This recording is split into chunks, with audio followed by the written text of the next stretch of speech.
Hello there. Well, thanks again for watching this recording on Digital Sojourner. We're working our way through 1 Corinthians, and I'd like to read with you in chapter 1 and just one verse, verse 11.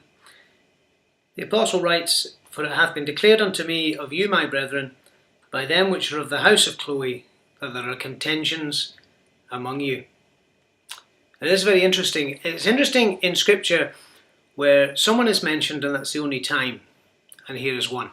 The house of Chloe, as far as we know, is not mentioned on other occasions in Scripture. And this is a very interesting thing then to look at and see, what does it say? When we just start with this one here, the name Chloe means tender, verdure. It's got the idea of agriculture and rural life, and there's something about tenderness in it. Isn't it interesting that the only reference on the page of Scripture to these people is the fact that they are upset and concerned that there are contentions amongst God's people in Corinth. The fact is that it says in this verse that it's been declared unto Paul that there are contentions among God's people. A very simple principle that is important for us as Christians is if we're going to say something, we should be prepared to put our name to it. It shouldn't be underhand. It shouldn't be something we don't want anyone to know that we've said. We should be prepared to put our name to something, above board, clear. And the Apostle Paul will do this on occasions. He will talk and he will quote his sources. And that's an important thing for us to prepare to do. Paul says it has been declared unto me. It's been made clear. It's been brought out into the open. Sometimes there are things in assembly life, in church life, that are kept under cover, under wraps. Things that we ignore. The white elephant in the room type of syndrome. Things that we're not prepared to face up to. Differences between Christians. Things we argue about. Things that get our goat. Things that disturb us and annoy us. The Apostle says, let's bring these things out into the open.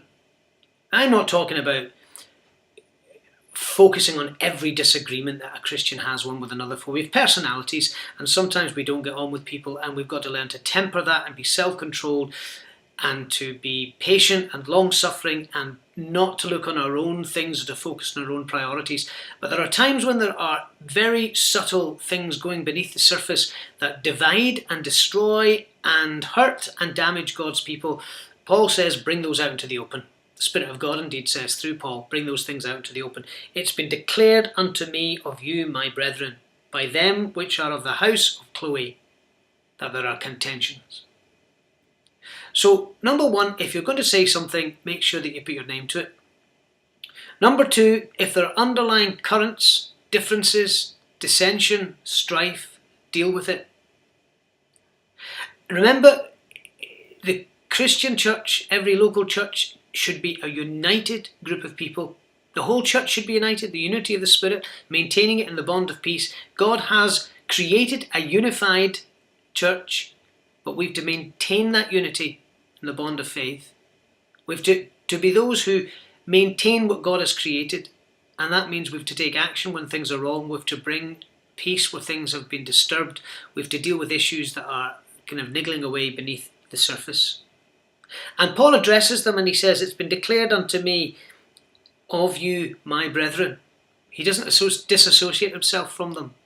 He doesn't talk to them as if they're not people that he's associated with. He loves them. They're his family. He says, it's been declared of me, unto me, of you, my brethren. Now, the next section, we're going to actually deal with that division, that dissension, those difficulties that arose. Now, as you've gone through this epistle, we're only in early days in it, you'll notice there are questions that are raised. Paul talks about now concerning. He talks about questions they've raised. He talks about issues that have been brought to his attention. And in this case, he deals with a problem that has been brought to the surface. Let's make sure that in our local church, we identify and deal with issues that would create a lack of harmony amongst God's people. We deal with it in the fear of God. We deal with it as brothers and sisters. We deal with it above board and honestly, and we deal it for the glory of God. I trust God would bless His word to us today. Thank you for watching this video recording.